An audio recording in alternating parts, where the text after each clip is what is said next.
Hey artists, it's Scott here. And Megan.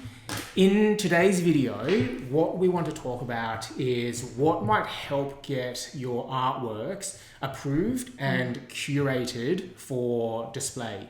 And in this, I want to preface this first by saying this isn't about the concept of your art or the quality of your art. It's actually more about the works that are uploaded to the system, as well as preparing your artwork for display. And we'll actually talk about some of the feel bad moments that we've experienced in the past, or rather clients have experienced in the past because of that, of some of the issues that we've seen there. More administrative details, not so much the creative aspect. Absolutely, that's right. So the first, I think where we start, because Megan, you see a lot of the artworks that get uploaded. Megan is the one who approves all of the artworks that come through to the system. What are some of the artworks that you might need to kind of go back to artists to ask for adjustments on? Okay, so to get your artwork approved faster, one is lighting. If it's too dark and I can't really identify colors, or if I'm asking any type of questions that's making me doubt the color or the lightness of your artwork, I'm going to email you back and say I need another image, because if I have any questions, I actually have to kind of think in the mindset of the client. I'm going to send that back to you. If it's not cropped, because the way our system works is when we choose your image for proposal, it's automatically put into our system to, represent the client's walls. So they see it on their blueprint, your image, and if you have any surrounding objects like flowers or the background wall, it skews that idea and also makes your artwork smaller, so it makes it harder for the client to see your image, and we don't want to create any chance of your stuff being rejected by the client, because once they kind of get that image of what your stuff's like, they kind of get a bad taste in their mouth, and we want to try to get your artwork out there as much as possible and repetitively to all of our clients. I think one important bit of context for you to understand is that the works that artists upload to our platform, the clients see. When we bring artwork to a client, we actually put together a collection that they get to look at and just check out before the artwork comes in. And so the image of your artwork, the primary image of your artwork should just be of your artwork, because that is what the client sees. Now, and that's why, to Megan's point, if you upload a work that is a in situ artwork, or we've had artists that have taken photos or uploaded photos where it is an artwork that's on an angle, we can't really represent that or to a client. And so that's when we might come back and forth to say, hey, can you give us a different photo? Can you give us just a front-on shot? Now, importantly, you do have the ability to upload in situ photos. We'll actually put it up on screen to show you where you can do that. So you can have a main image as well as up to 5 in situ images, so that your artist profile can have the artwork as well as it being on display. Yeah, and also to add that these photos and everything in your artist profile on the ColorSpace website, the clients can see everything. So when they use a QR code that we put on the plaques, they can actually go to your artist profile and see everything that you have listed. And if you have those art in situ, they can see those as well. And if you have questionable photos of your artwork, they can see that too. So we're trying to get consistency to best represent you and create the best representation and appearance of your artwork for the client. So one of the things that we can offer in terms of support is that we do actually crop artwork. So if you're, let's say, because we don't need it to be a professionally shot image.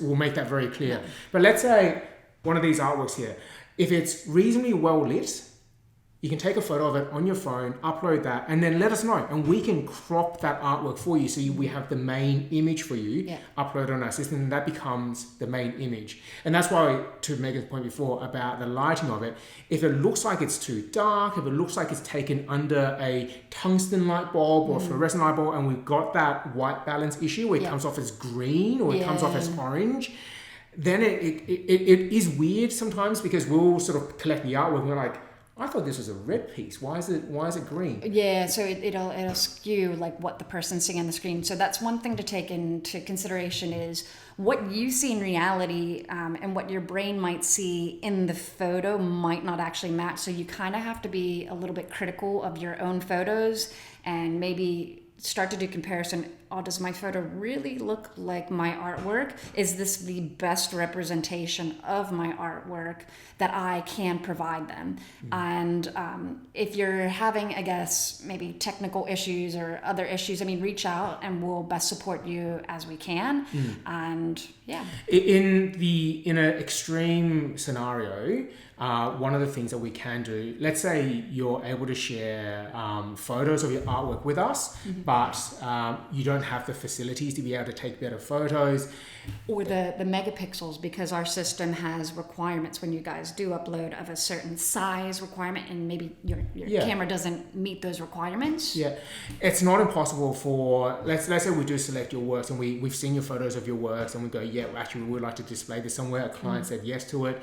We can also take better photos of your artworks here in our office as well, and be able to upload them to the website for you.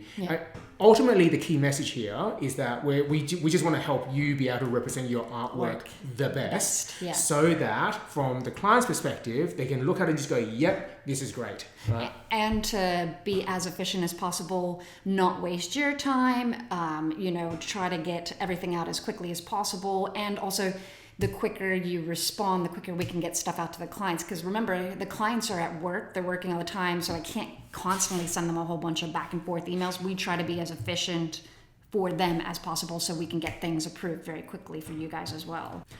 So Meghan, does an artist need a minimum number of artworks in their profile to be selected for display?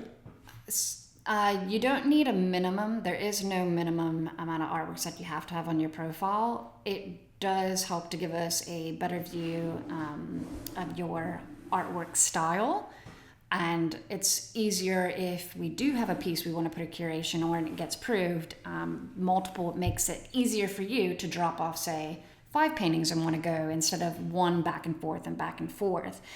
But the second answer to that question is if you're just uploading one piece per day, I will see. So you don't have to upload 5-10 pieces all at once. You can upload as you go, and just keep your profile consistent and up to date, and we'll see it. So one of the things I think it's important to share with everyone is that, as you can see behind us, sometimes artworks do travel in groups, because on one big wall, it does make sense to have a series of similar works. It's not always the case. We've also been trying to introduce to our clients that it can be called a mismatch, or just different pieces on the one wall. But often there is a request that some consistency between one wall is actually important. So, having 2 pieces, having 3 pieces at a time sometimes helps with the selection of artworks. Meghan, another question is, what if an artist wants to upload works but doesn't want them for display? Is that possible? Yeah, so we actually encourage you to upload all of your works, because then we can see an entire range, the clients can see an entire range and get an idea of your artistic vision.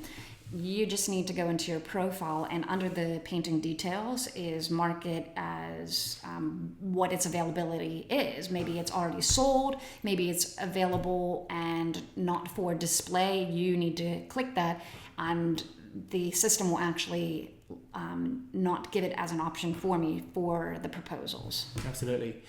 So one last question, Meghan. Do you consider the size of the artwork when you're approving or curating artworks?